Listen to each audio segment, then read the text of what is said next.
This is Kyle Proflovsky doing normal Kyle Proflovsky stuff. Do you know, I've learned something today.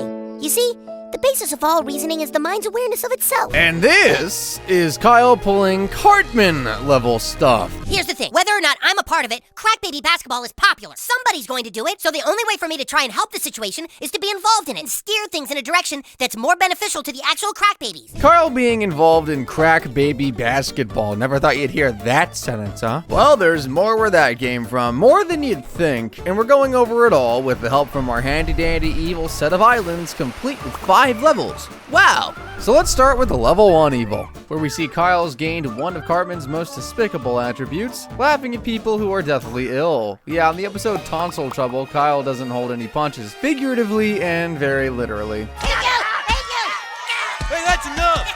Break it up, you guys! Chill out, dude. At least let Eric get a single punch in.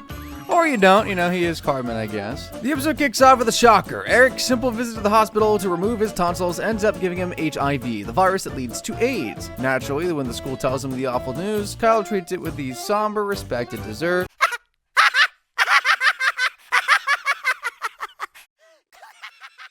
I know this is Eric Cartman we're talking about here, but AIDS is AIDS, man. It's pretty evil. Worse yet, Kyle doesn't show up for Cartman's benefit to raise funds for treatment. That'd be bad enough as is, but to put a cherry on top of everything, instead of having the scheduled Elton John perform, he's forced to listen to music from Jimmy Buffett. Dying of AIDS in the cold dark. How he got AIDS, I haven't a clue. Top 5 worst songs of all time contender right there. And when Kyle hears how Cartman's benefit goes, he again treats it with respect.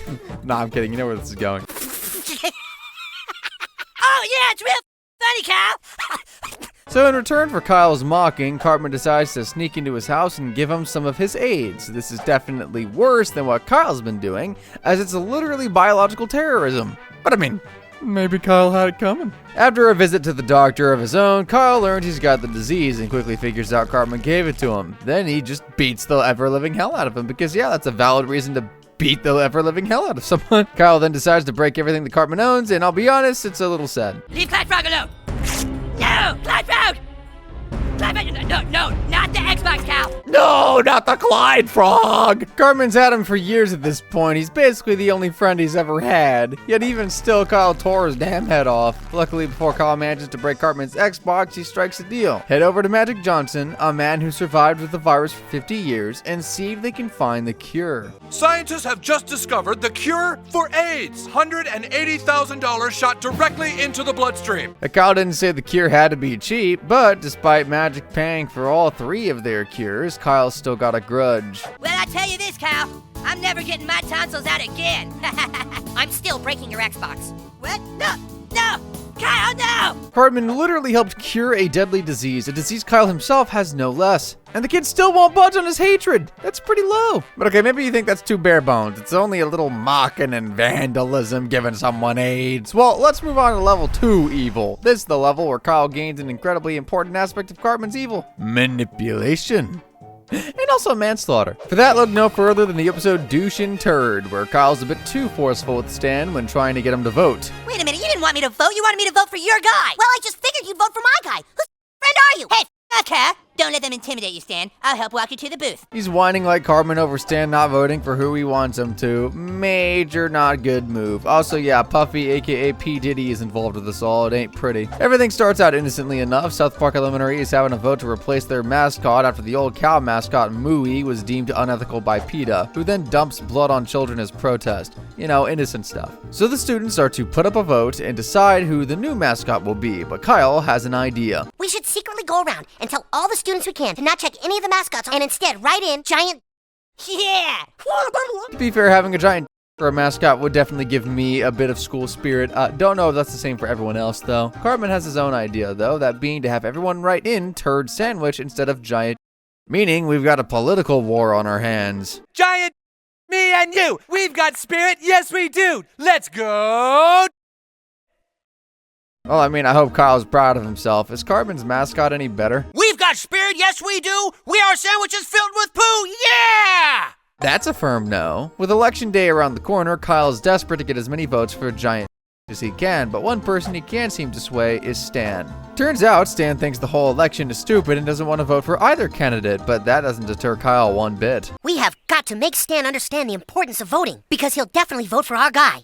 At least he's being upfront with his misguided intentions. Then again, that sounds exactly like something that'd come out of Cartman's mouth, so is that really a good thing? That night, Stan gets a visit from P. Diddy. Yes, the baby oil fanatic himself, but he's not here for a freak-off. He's here because Kyle told him about Stan's refusal to vote, and Puff Daddy won't stand for it. Apparently you haven't heard of my Vote or Die campaign. Vote or die? What the hell does that even mean? What do you think it means?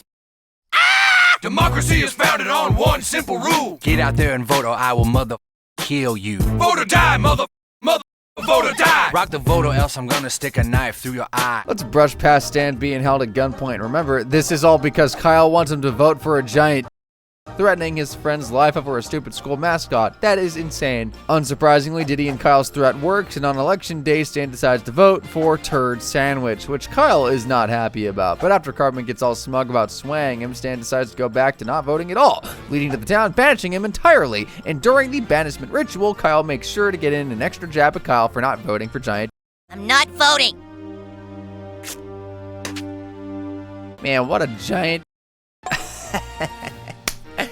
Thanks. After he's banished, Stan ends up at a PETA camp where he learns that pretty much all elections are between a and a turd, and he ought to vote regardless, but that doesn't stop Diddy from lighting up the camp and even shooting Stan in the process. Again, these deaths and injuries are all pretty much on Kyle. And in the end, with all the PETA members dead, the school just goes back to having a cow mascot anyways. But to be fair, I guess Kyle never killed those folks himself, and maybe he didn't intend on having Stan shot. But with level 3 evil, there's no doubt Kyle knows what he's doing.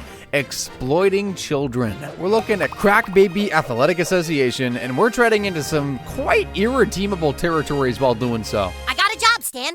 I am making tons of money doing some really cool stuff. Crack Baby Basketball. Dude is right. This is Kyle going full-on Cartman and embracing a literal evil scheme. And this is only level 3. After seeing a volunteering advertisement for crack babies on TV, Kyle heads to the hospital to help out, but catches Cartman just wrapping up donating some of his own time. However, Kyle knows Cartman's got something up his sleeves. He follows him, sees him acting fishy, and sneaks into his secret office, only then finding out the real reason why he's been volunteering. He's found a way to help the babies and also make a profit while doing so. The ultimate business. Crack Baby Basketball. Yep, that's the point where most people would just walk right out of the door and never speak to that person again. But apparently, Kyle isn't most people, being swayed by Cartman after hearing about all of their business's benefits. Uploading the Crack Baby basketball videos online rakes in millions of views, leading to thousands of dollars, all of which isn't taxable because it's charity work. It actually helps the crack babies.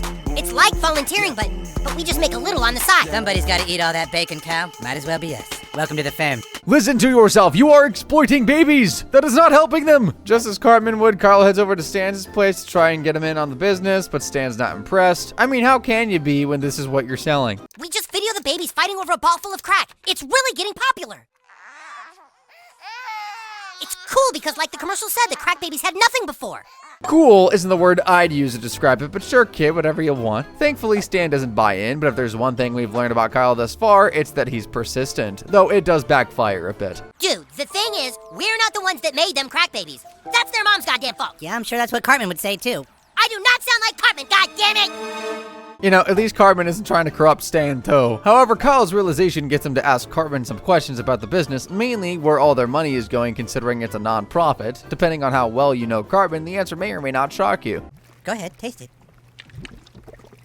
Gravy? Kentucky Fried Chicken gravy. No way. I mean, non-profits only spend what they need to keep the business afloat, and no business is complete without a gravy hot tub. Though the best part of all this is that in the end, the Crack Baby Athletic Association signs a deal with EA Sports to make a video game, but accidentally signs away all their rights to the sport entirely. Even with someone ironically taking advantage of them and leaving them with no money, Kyle still can't realize what he's done wrong. Get the out of my building.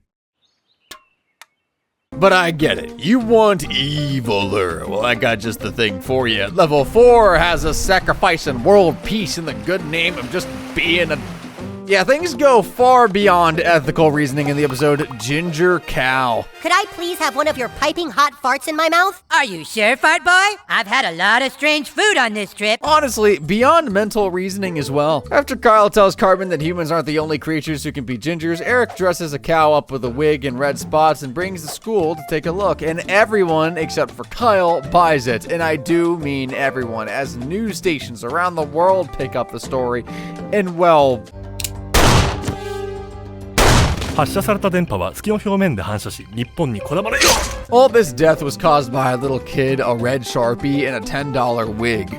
At least it wasn't Kyle. After a bunch of religious groups swarm the cow, Kyle learns that the red heifer is seen as a sign of the end for Islam, Judaism, and Christianity. So as one would expect, leaders for all three religions meet together to discuss the terms of war, but come to a realization. Has it occurred to anyone else that this prophecy, which amazingly is in all three religions, could actually be meant to bring us together? I mean, it brought them all three in a room.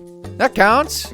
So to try and bring peace, the three religions decide to do the only thing they can to negotiate the end according to prophecy. Sacrifice the cow in Israel by dropping it from a helicopter. And sure enough, once they do that, the world finally comes together under one symbol.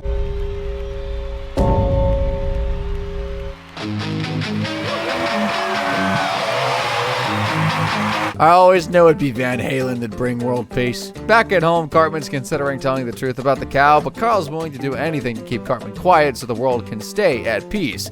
Anything. Yummy, yummy, yummy. Can I please have Cartman's farts in my tummy? Okay, Jesus, lay down on your back, Cam. Yummy, yummy, yummy, yummy, See what I can muster up here. Oh. I mean, Kyle's kinda a saint for doing this, I won't lie. You'll see where things end up going wrong though, don't you worry. See, Kyle ends up having a vision in his sleep that tells him to shave his head and get all peaceful about it, meaning acting like a bit of a because he knows he's saving the world. Kyle, don't do this. Don't eat Cartman's farts in front of the whole world. It's okay. Everyone, it's okay.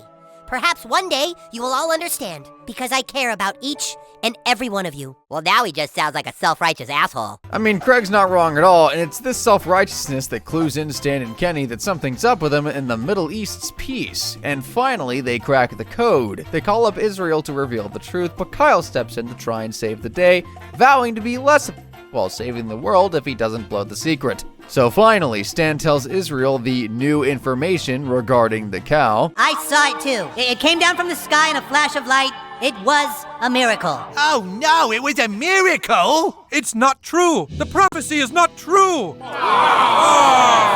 Yeah, apparently the prophecy was that a child would decorate a cow to look ginger, so Kyle kept the secret from the world and prevented peace because of it. Maybe he thought he was a savior while doing so, but even then he just had to be it and inadvertently key in Stan about the farts, which killed the whole thing. Either way you slice it, Kyle's responsible for ruining world peace. But alright, maybe you could argue that's not true evil. Kyle didn't kill anyone per se, and only ruined prophesized prosperity for eternity, while level 5 evil is undebatable. Kyle is up there with the most notorious war criminals in history, being directly responsible for the deaths of millions. If you want to see that, you sick bastard, take a look at the episode Super Hard PC-ness. Let me see you smile.